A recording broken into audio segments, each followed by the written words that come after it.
அனைவருக்கும் வணக்கம். பன்னீர் சீரியல் இன்றைக்கி என்ன ப்ரோமோ நடந்துச்சுன்னு சொல்லி பார்க்கலாம். மீனா, ராஜி, மயில் இந்த 3 பேருக்குமேவும் தாலி பிச்சை கோர்க்க ஃபங்க்ஷன் ரெடி ஆகிட்டுருக்கு. வீடை ஃபுல்லாமே ஜென்ட்ஸ் எல்லாருமே சேர்ந்து டெக்கரேஷன் பண்ணுறாங்க. பூவால் அலங்காரம் தோரணை எல்லாமே பண்ணிகிட்ருக்காங்க. ஆனால் அவங்களுடைய மாமா பழனி வந்துட்டு, என்னடா உங்கள் அப்பா கடையிலையும் வேலை வாங்குறாரு, வீட்லேயே இந்த மாதிரி பூ தோரணெல்லாம் பண்ணுறதுக்கு ஆளை வச்சு வாங்கக்கூடாது, அதுக்கும் நம்ம தான் வேலை பார்க்கணுமா? வேலைக்கு ஆள் வச்சுருந்தா சம்பளம் கொடுக்கணும்ல, உங்கள் அப்பாவுக்கு காசுன்னா ரொம்ப கராறு தான்டா, செலவழிக்க பயப்படுறாருடா அப்படின்ட்டு எல்லா வேலையும் செஞ்சுறாங்க. அப்போ அந்த தாத்தா கடையில் வேலை பார்க்குற தாத்தாவும் வந்துடுறார் ஃபங்க்ஷனுக்கு. அடுத்து எல்லாருக்கும் காஃபி போட்டு கொடுக்குறாங்க கோமதி. சரி அப்படின்ட்டு எல்லோரும் பேசிகிட்டு இருக்காங்க. அப்போ கோமதி, ஒரு நிமிஷம் அப்படின்ட்டு, என்ன கோமதி என்னாச்சுன்னு, இல்லை அது வேலை பார்த்துட்டு இருந்தேன், பலகாரம் செஞ்சுட்டு இருக்கும்போது சிலிண்டர் காலியாக போச்சுன்னு, அப்புறம் என்ன வேறு சிலிண்டர் இருக்குல்ல மாட்டிக்கிட வேண்டியதானே அப்படின்ட்டு பாண்டின்னு சொல்கிறாங்க. மாட்டிடுவேன் தான், அதுக்கு தான் பழனியை கூப்பிட்றக்கா வந்தேன் அப்படிங்கிறாங்க. சின்ன சின்ன வேலையெல்லாம் நீ ஏதாவது பண்ணுக்கா, பெரிய வேலையை மட்டும் வரும்போது என்ன கூட பண்ணுனேன் அப்படின்னு சொல்லிட்டு பழனி வாடா அப்படின்ட்டு உள்ளே போய் சிலிண்டர் மாற்றுறாங்க அப்படின்னு சொல்லிட்டு உள்ளே போகிறாங்க. போனால் டிஃபன் பாக்ஸில் எல்லாத்தையும் எடுத்து வைக்கிறாங்க. இப்போ எதுக்கு எங்கள் அக்கா பலகாரத்தை எல்லாத்தையும் ஒளிச்சு வைக்கிது, எதுக்குக்கா இதெல்லாம் எடுத்து வைக்கிற அப்படிங்கிறாங்க. இந்த ஸ்வீட்டை கொண்டுட்டு போய் அப்படிங்கிறாங்க. நானே எல்லாத்தையும் சாப்பிடுன்னு சொல்கிறியா? எங்கள் அக்காவுக்கு என் மேலே எவ்வளோ ஒரு அன்பு அப்படிங்கிறாங்க. எப்படி மண்டையில் கொட்டினேன் நான், என்னக்கா அடிக்க வர நீ அப்படிங்கிறாங்க. அப்புறம் என்னடா இந்த பலகாரத்தை எல்லாத்தையும் கொண்டுட்டு போய் அம்மா வீட்டில் போய் கொடுறா அப்படிங்கிறாங்க. என்னக்கா இன்னொரு அண்ணனுங்க 2 பேர் இருந்தாங்க. அண்ணே அதெல்லாம் நான் பார்த்துட்டு தான்டா சொல்கிறேன், அங்கே அண்ணன் யாருமே இல்லை, குமாரி யாருமே இல்லை, அதனால தானே உன்னை கொண்டு போய் கொடுக்க சொல்கிறேன். ஏக்கா நீ பழையபடியும் அம்மாவுக்கும் மகளுக்கும் நடுவில் என்ன தூது போக சொல்கிறியா? சரி மச்சான் தான், நீ உங்கள் அம்மாவுக்கு போய் கொடுக்குறதுலாம் சரி வேண்டாம் ஒன்றும் இப்படின்னு சொல்லலை இல்லை, அப்புறம் என்ன நீயே போய் கொடுக்க வேண்டியதானே அப்படிங்கிறாங்க. அவர் சொல்லலை, நல்லா கொண்டு அதுக்காக நான் ஓவர் அட்வான்டேஜ் எடுத்துக்கூடாதுடா, ஆனால் நீ போய் கொடுத்துட்டு வாடா அப்படிங்கிறாங்க. சரி அப்படின்ட்டு வேஸ்டிக்குள்ளே ஒழிச்சு வச்சுட்டு அவர் கொண்டு போய் கொடுக்க போயிடுறாரு. அவங்க அம்மா பார்க்குறாங்க.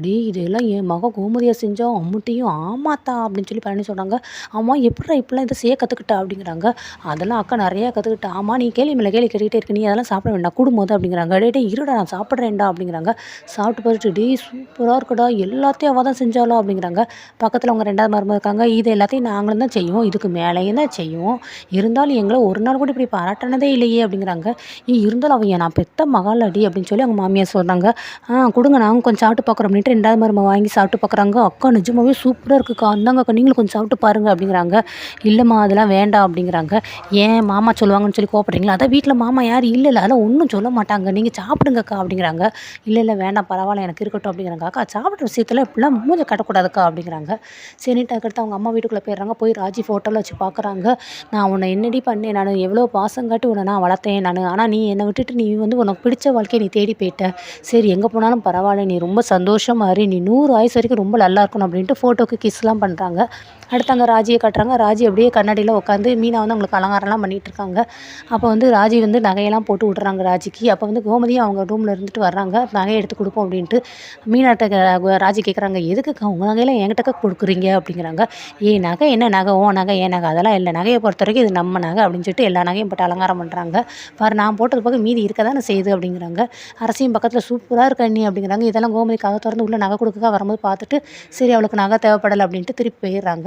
அடுத்து நம்ம மயில் ரூமுக்கு போகிறாங்க. மயில் ரூமில் அவங்க அம்மா அப்பா 2 பேர் இருக்காங்க. ஆனால் நகையை கொண்டுட்டு போய் இந்த ஒன்று நகை அப்படின்னு சொல்லி கொடுக்குறாங்க. அப்படி ஆனால் அவங்க அம்மாவுக்கு சொல்கிறாங்க, கொஞ்சம் மயில் பொறுமையாரு அப்படின்ட்டு. நகையெல்லாம் வாங்கும்போது கையெல்லாம் நடுங்குது. என்ன மயிலும் உனக்கு நடுங்குதுன்னு கோமதி கேட்கவும், அது சம்மந்தி அவள் காலையிலேருந்து இன்னும் சாப்பிடாம இருக்காள், அதனால தான் நடுங்குது கை அப்படிங்கிறாங்க. அம்மா ஃபங்க்ஷன்லாம் முடிய 12 மணி ஆயிருமா, அதனால் கொஞ்சம் நீயே சாப்பிட்ருமா அப்படிங்கிறாங்க. இல்லை சம்பிரதாயம் ஒன்று இருக்கல சம்மந்தி அப்படின்ட்டு கோமதி அவங்க அம்மா சொல்லி சமாளிச்சுறாங்க. சரின்ட்டு வரும்போது அந்நேரம் கரெக்டாக குயிலி உள்ளே வந்துடுறாங்க. என்னடி நீ இங்கே மாப்பிள்ளைக்கு ஃபோன் போட்டியா, மாப்பிள்ளை கிளம்பிட்டாங்களா வந்துட்டாங்களான்னே. அம்மா அதெல்லாம் வந்துருவாருமா ஃபங்க்ஷனுக்கு அதெல்லாம் வந்துருவாருமான்னே. என்ன குயிலி எப்படி இருக்குது அப்படின்ட்டு அவங்க மயிலோட அம்மாவும் கேட்குறாங்க. அதெல்லாம் நல்லா இருக்கேன் அப்படிங்கிறாங்க. என்ன மாப்பிள்ளை வீட்டில் வரலையே, பிள்ளைகள்லாம் வரல எங்கேயும், நீங்கள் என்ன ஃபங்க்ஷன் என்ன சொல்லிட்டா வைக்கிறீங்க, திடீர்னு வைக்கிறீங்க, என் மாப்பிள்ளைக்கு என்ன வேலை வெட்டி இல்லாமல் இருக்காரு, அதெல்லாம் வருவார் ஃபங்க்ஷன் நேரத்தை கரெக்டாக வருவார் அப்படிங்கிறாங்க. அப்படியா அப்படிங்கிறாங்க. அடுத்து குயிலி கேட்குறாங்க, ஆமாம் உங்கள் குலதெய்வம் கோயில் அந்த பந்தல் விடிஞ்சு விழுந்துருச்சு, அதெல்லாம் கட்டிட்டீங்களா, நல்லா ஸ்ட்ராங்காக கட்டியிருக்கீங்களா அப்படிங்கிறாங்க. அதெல்லாம் நல்லா கட்டியிருக்கோம் அப்படிங்கிறாங்க. சரி கோமதி கேட்குறாங்க, நீ என்னடி இங்கே அப்படிங்கிறாங்க. இல்லைம்மா எல்லோரும் கிளம்பிட்டாங்களான்னு பார்க்க வந்தேன், மயில் உன் கையில் உள்ள நகையை கட்டு கொடு பார்ப்போம் அப்படிங்கிறாங்க. எதுக்கு அவள் கையில் உள்ள நகையெல்லாம் கேட்குற அப்படிங்கிறாங்க. இல்லைம்மா கல்யாணத்தன்னைக்கு பார்த்தேன், 1 2 சரியாக கவனிக்கலை, ஒரு சிலது நல்லா இருந்துச்சு, அதான் ஃபோட்டோ எடுக்கலாம் பார்த்தேன் அப்படிங்கிறாங்க. அதுக்கு என்ன இந்த குயிலி எல்லாத்தையும் ஃபோட்டோ எடு, வேணா நீயுமே எடுத்து வச்சு போட்டு பாரு அப்படிங்கிறாங்க. இல்லை அதெல்லாம் வேண்டாம். ஆமாம் நீ ஏன் மயில் ஒரு மாதிரி இருக்க, பயப்படாத, உன் நகையை ஃபோட்டோ எடுத்து இதே மாதிரி வேறு செய்வேனே தவிர உன் நகையெல்லாம் வாங்க மாட்டேன் சரியா அப்படிங்கிறாங்க. ஐயோ அண்ணி அப்பெல்லாம் நான் எதுவும் நினைக்கல நீ, ஐயோ அப்படின்னு சொல்லி மயில் ரொம்ப பதட்டப்படுறாங்க. அடுத்து குயிலி ஃபோட்டோலாம் எடுத்துகிட்டு இதில் நல்லா இருக்குது அதில் நல்லா இருக்குது அப்படின்னு சொல்கிறாங்க. அதுக்குன்னே பக்கத்தில் அவங்க அம்மா இந்த நீ வேணால் இதை எடுத்து போட்டுகிட்டே போ அப்படின்னு சொல்லி மயிலோட அம்மா நகையெல்லாம் எடுத்து கொடுக்க போகிறாங்க. கரெக்டாக அலாரம் பார்த்து குயிலிக்கு வந்து ஒரு ஃபோன் வருது. ஃபோன் வரவும் இந்த வர்றேன் கொஞ்சம் நேரத்தில் வந்துடுறேன் அப்படின்னு சொல்லிட்டு அவங்க போயிடுறாங்க.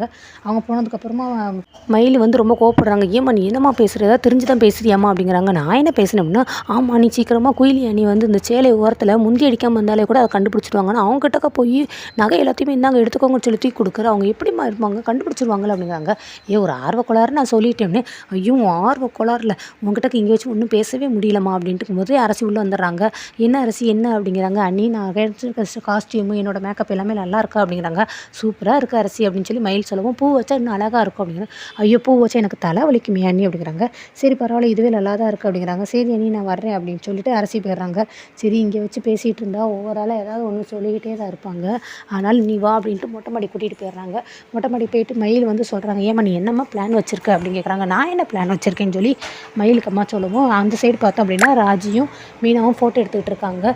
ஏம்மா நீ என்னம்மா நினச்சிக்கிட்டு இருக்க, நானே இது எப்படி அன்றைக்கி பேங்க் கொண்டுட்டு போகும்போதே ஒரு நகை பல்ல இழிச்சிருச்சு, இன்றைக்கி இன்னொரு நகை கவரிங் தின்னு வெளுத்துட்டு வந்துருச்சு, அதெல்லாம் நான் எப்படி சமாளிக்குன்னு சொல்லி குட்டிக்காரணம் போட்டுட்ருக்கேன். நீ என்னடனா ஒன்று அந்த நகையெல்லாம் நீ எடுத்துக்கோன்னு சொல்லி ஒவ்வொரு ஆள்கிட்டக்கே கொடுத்துக்கிட்டு இருக்க. அதுவும் இல்லாமல் எங்கள் அத்தை கிட்டக்க போய் ராஜிக்குலாம் நகை இருக்காது, அதனால் மயிலோட நகையை கொஞ்சம் எடுத்து போட்டுக்கோங்கன்னு வர சொல்கிறேன். எங்கள் அத்தை என்னடனா பெருந்தன்மையாக நானே என் நகையை கொடுத்துக்கிறேன்னு சொல்கிறாங்க. ஏம்மா நீ இப்படிலாம் பண்ணுற அப்படிங்கிறாங்க. நான் அது ஒரு ஆர்வக்குள்ளாரில் சொல்கிறது தான் எல்லாமே, எதுக்கு உடனே வச்சுக்கிட்டா போகிறா, ஃபங்க்ஷன் முடியும் திருப்பி கொடுத்துட போகிறா அப்படிங்கிறாங்க. ஐயோ அம்மா தெரிஞ்சு தான் பேசுகிறியா இல்லையா, என் நகையில் 80 பவுனில் 8 பவுன் தான் தங்க நகை, மீது எல்லாமே கவரிங் நகை, இதை கண்டுபிடிச்சிட மாட்டாங்களாமா அப்படின்னு சொல்லி பேசிகிட்டு இருக்கும்போதேவும் பக்கத்தில் இருக்க ராஜி மீனாவும் அந்த சேலையெல்லாம் விளக்கிக்கிட்டு மொட்டை மல்லேருந்து உள்ளே வந்துடுறாங்க. ஐயோ நீங்கள் என்ன பண்ணுறீங்க, இங்கே என்ன பார்க்குறீங்க அப்போ அப்படி இப்படின்னு சொல்லி மயில் அம்மா சமாளிக்கிறாங்க. ஆனாலும் இல்லை நாங்கள் இங்கே ஃபோட்டோ எடுக்கிறக்கா வந்தோன்ட்டு ராஜி சொல்கிறாங்க.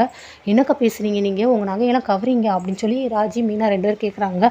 அது இல்லைம்மா அது எங்கள் சொந்தக்கார பொண்ணு ஒருத்தவங்க நகையை வந்து செய்ய கொடுத்தாங்க, தெரிஞ்சவங்க தான், ஆனாலும் அதை வந்து கவரிங்க கொடுத்துட்டாங்கன்னே. அம்மா போதும்மா இதுக்கு மேலே போய் சொல்லாதம்மா, அவங்க மூஞ்ச பார்த்தாலே தெரியலையம்மா, அவங்க நம்ம பேசுன எல்லாத்தையுமே கேட்டுட்டாங்கன்னு. ஆமாம் ராஜி ஒன்று, இரு மயில் நீ என்னத்த சொல்ல போகிற, உளராத அப்படின்னு. இல்லை நான் போட்டிருக்கிற நகையில் என் கல்யாணத்துக்கு போட்டது முக்கால்வாசி கவரிங் தான், ஒரு சிலது தான் தங்கம் அப்படின்னு சொல்லி இவங்க வந்து மயில் சொல்ல ஆரம்பிக்கிறாங்க.